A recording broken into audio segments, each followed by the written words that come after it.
கடந்த 4 ஆண்டுகளாக இந்த அரசு கொண்டு வருகின்ற திட்டங்களுக்கெல்லாம் முட்டுக்கட்டை போட்ட நம்முடைய கிண்டியிலே இருக்கக்கூடிய ஆளுநர் RN ரவி அவர்களுக்கு ஆப்படித்தவர் சட்ட போராட்டத்தின் மூலமாக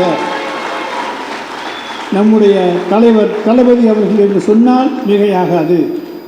எப்படி தலைவர் கலைஞர் அவர்கள் அன்றைக்கு இந்தியாவிலே இருக்கக்கூடிய அனைத்து மாநில முதலமைச்சர்களும் விடுதலை நாளன்று, சுதந்திர திருநாளன்று தங்களுடைய கோட்டையிலே கொடியேற்றுகின்ற உரிமையை அனைத்து மாநில முதலமைச்சர்களுக்கும் எப்படி தலைவர் கலைஞர் அவர்கள் பெற்றுத் தந்தார்களோ அதைப் போல இன்றைக்கு அனைத்து மாநில முதலமைச்சர்களுக்கும் இன்றைக்கு ஆளுநர் மாளிகையிலே ஒரு கோப்பு தூங்கிக் கொண்டிருக்க கூடாது. அது 1 மாத காலத்துக்குள்ளே முடிவெடுக்கப்பட வேண்டும், அல்லது சந்தேகங்கள் இருந்தால் 3 மாத காலத்துக்குள் முடிவெடுக்கப்பட வேண்டும் என்கின்ற அனைத்து மாநில முதல்வர்களுக்கும் உதவக்கூடிய வரலாற்று சிறப்புமிக்க தீர்ப்பை தலைவர் கலைஞர் வழியிலே இன்றைக்கு நம்முடைய மாண்புமிகு தலைவர் தளபதி அவர்கள் பெற்றுத் தந்திருக்கிறார்கள். நாம் என்றைக்குமே தமிழகத்தில் இருந்து இந்தியாவை பார்க்கின்றவர்கள். எனவேதான் இந்தியாவினுடைய கடைகோடியாக இருக்கிற தென்னாடு நம்முடைய தமிழகம் இன்றைக்கு அகில இந்தியாவுக்கு வழிகாட்டுகின்ற திட்டங்களை முன்னெடுத்து செல்லுகிற மாநிலமாக நம்முடைய தமிழ்நாடு இன்றைக்கு விளங்கி கொண்டிருக்கின்றது. 1971ஆம் ஆண்டிலே வந்த இடஒதுக்கீடு ஒவ்வொரு மாநிலத்திலும் சட்டமன்றத்துக்கும் நாடாளுமன்றத்துக்குமான தொகுதி மறுவரை என்பது மக்கள் தொகை அடிப்படையிலே அன்றைக்கு கொண்டு வரப்பட்டதனுடைய அடையாளமாக நாம் 2 நாடாளுமன்ற தொகுதிகளை இழந்தோம். குடும்ப கட்டுப்பாடு திட்டத்தை சிறப்போடு அமுல்படுத்தியதால் நமக்கு ஏற்பட்ட நஷ்டம் அது தொடரக்கூடாது என்பதற்காக 1976ஆம் ஆண்டிலே அன்றைக்கு எமர்ஜென்சி நேரத்திலே கூட வலியுறுத்தி அரசியல் சாசன சட்ட திருத்தம் 42 கொண்டு வந்து அதன் மூலமாக அடுத்த 25 ஆண்டுகளுக்கு மக்கள் தொகை கணக்கெடுப்பு நடத்தலாம், தொகுதி மறுவரை செய்யப்படலாம். ஆனால் தொகுதிகளுடைய எண்ணிக்கை கூடவோ குறையவோ கூடாது.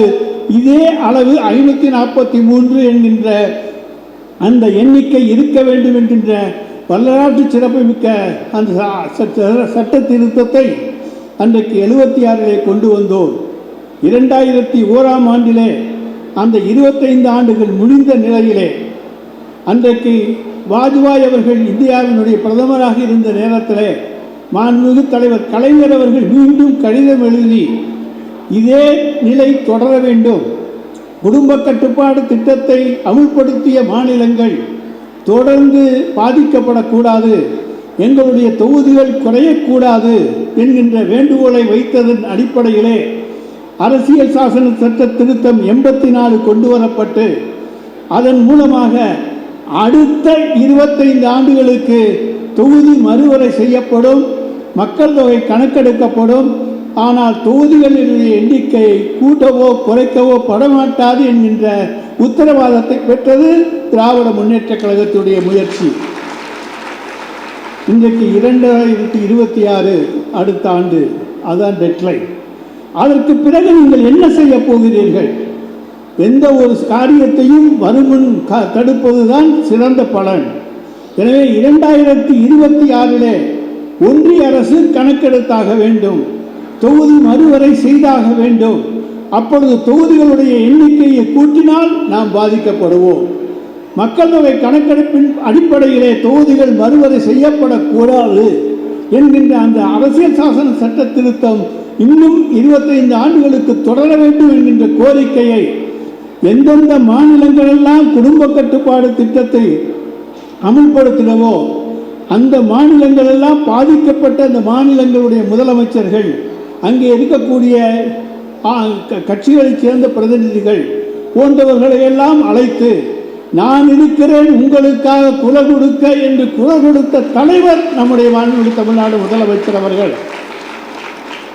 இன்றைக்கு உள்துறை அமைச்சா கேட்கிறார், எங்கே நாங்கள் தொகுதி மறுவரை பற்றி சொன்னோம் என்று.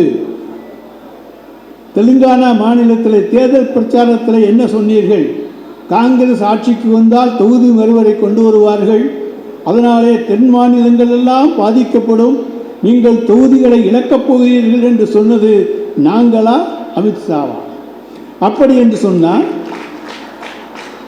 தொகுதி மறுவரை வரப்படுகிற பொழுது மீண்டும் மக்கள் தொகை கணக்கெடுப்பின் அடிப்படையிலே வந்தால் தென் மாநிலங்கள் பாதிக்கப்படும் என்பதை முதலில் சொன்னவர் அமித்ஷா. ஆனால் இன்றைக்கு என்ன சொல்லுகிறார்? தென் மாநிலங்களிலே ஒரு தொகுதி கூட குறையாது என்று சொல்லுகிறார். நாங்கள் ஏற்றுக்கொள்கிறோம். ஆனால் உத்தரப்பிரதேசத்துக்கும் பீகாருக்கும் ராஜஸ்தானுக்கும் மத்திய பிரதேசத்துக்கும் ஒரு தொகுதி கூட கூடாது என்று சொல்வது தைரியம் உங்களுக்கு உண்டா? இந்தியாவினுடைய உள்துறை அமைச்சர், நீங்கள் எங்களுக்கு தொகுதி குறையாது என்று சொல்லுகிறீர்கள். அந்த குடும்ப கட்டுப்பாட்டை கடைபிடிக்க தவறிய மாநிலங்களுக்கு தொகுதி கூடாது, அதிகரிக்காது என்று சொல்வதற்கு ஏன் உங்களுக்கு தயக்கம்? அதைத்தான் நாங்கள் முன்கூட்டியே சொல்லுகிறோம். எனவே ஒரு ஆபத்து வர இருக்கிற பொழுது அந்த அபாயமணி எச்சரிக்கையை அடிப்பது ஒரு தலைவனின் கடமை. அதை கையிலே எடுத்திருப்பவர் தான் நம்முடைய மாண்புமிகு தமிழ்நாடு முதலமைச்சர் அவர்கள். எனவேதான் அந்த ஆபத்தை உணர்ந்து நம்முடைய தொகுதிகள் குறையக்கூடாது, அதே நேரத்திலே மற்ற உத்தரப்பிரதேசம் போன்றவைகளுக்கெல்லாம் 2 மடங்கு தொகுதிகள் அதிகரித்து விடக்கூடாது என்பதற்காக இதே நிலை நீடிக்கட்டும் என்று நாங்கள் கேட்பதிலே என்ன தவறு இருக்கிறது? இதையெல்லாம் நீங்கள் உணர்ந்து பார்த்தாக வேண்டும். எனவேதான் இன்றைக்கு இந்தியாவில் எதற்கும் முதல் குரல் கொடுக்கக்கூடியவராக இன்றைக்கு வக்ஃப் திருத்த சட்ட மசோதா வருகிறதா? அந்த மசோதா பாராளுமன்றத்திலே நிறைவேற்றப்படுவதற்கு முன்னாலே தமிழ்நாட்டு சட்டமன்றத்திலே வக்ஃப் திருத்த மசோதாவை நிறைவேற்றாதீர்கள் என்று தீர்மானம் நிறைவேற்றி அனுப்பிய தலைவர் நம்முடைய மாண்புமிகு தமிழ்நாடு முதலமைச்சர் அவர்கள். ஆனால் தங்களிடத்தில் இருக்கிற பலத்தை வைத்துக்கொண்டு அவர்கள் நிறைவேற்றினால் இன்றைக்கு சிறுபான்மையின மக்களுக்காக நான் நீதிமன்றம் செல்லவும் தயங்க மாட்டேன் என்று அவர்களுக்காக பாதிக்கப்பட்டவர்களுக்காக நீதிமன்றம் செல்லக்கூடிய தலைவர் நம்முடைய தலைவர். அதே போல நம்முடைய இந்திய பிரதமர் மோடி அவர்கள் இலங்கைக்கு செல்லுகிறார் என்று சொன்னால் இலங்கைக்கு செல்லுகிற பொழுது அவருக்கு என்ன நாம் ஞாபகப்படுத்த வேண்டும்? கச்சத்தீவை பற்றி பேசுங்கள். இந்தியா இலங்கை உங்களை நெருங்கி வருகிறது, நட்பு பாராட்ட நினைக்கிறது. அப்பொழுது நமக்கு வேண்டிய காரியங்களை நாம் சாதித்து கொண்டாக வேண்டும். கச்சத்தீவிலே தமிழ்நாட்டு மீனவர்கள் தங்களுடைய வலைகளை உலர்த்த வேண்டும், அதற்கு அனுமதியை பெற்றுத்தாருங்கள். அதை போல ஆழ்கடலிலே கச்சத்தீவு என்பது நம்முடைய சொந்த பூமி, அது அன்றைக்கு தாரை வார்க்கப்பட்டது தவறு. அது அரசியல் சாசன சட்டத்தில் அரசியல் இந்திய பாராளுமன்றத்திலே அதற்கு ஒப்புதல் பெறப்படவில்லை. எனவே நீங்கள் கச்சத்தீவை திரும்ப தாருங்கள் என்ற கோரிக்கை வைக்கின்ற உரிமை நமக்கு இருக்கிறது. சிறிய நாடான இலங்கை நம்மை அச்சுறுத்தி பார்க்கின்ற பொழுது பெரிய நாடான நாம் ஒவ்வொன்றுக்கும் பணிந்து போவதையே இன்றைக்கு தொழிலாக கொண்டிருக்கின்றோம். ஏன் இந்த பணிவு? இங்கே இருக்கக்கூடிய மீனவர்களுடைய நலனை நாம் காப்பதிலே இருக்கக்கூடிய அக்கறை உங்களுக்கு கிடையாது. ஆனால் இலங்கை எங்கே சீனாவுக்கு இடம் கொடுத்து விடுமோ என்கின்ற அச்சத்திலே இலங்கைக்கு பயப்படுகிற நீங்கள் இங்கே இருக்கக்கூடிய அப்பாவி மீனவர்களுடைய வாழ்க்கையை பற்றி கவலைப்பட தயங்குகிறீர்கள்.